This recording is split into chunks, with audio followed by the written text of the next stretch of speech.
එලියා දිවැසිවරයාගේ ජීවිත කාලය තුළ ඒ පැවතුනාව සාගතය අතරතුර එලියව යැව්වේ ශාරපති වැන්දභූගාවට විතරයි.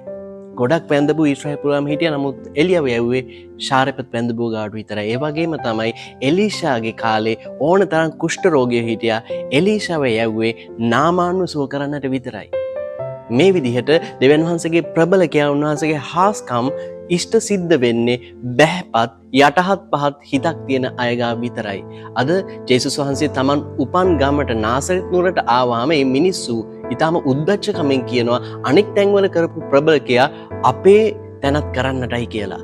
එතකොට උන්වහන්සේ කියනවා ගමේ දිවසිවරයා ගමට අගේ නැත කියලා. ඉතින් අපිට උන්වහන්සේගේ ප්‍රබල ක්‍රියා දැනගන්නට අවශ්‍ය නම් අපි යටහත් පහත් වෙන්නට ඕනේ. උන්වහන්සේ ඉස්සරහා පොඩි දරුවෝ වගේ වෙන්නට ඕනේ.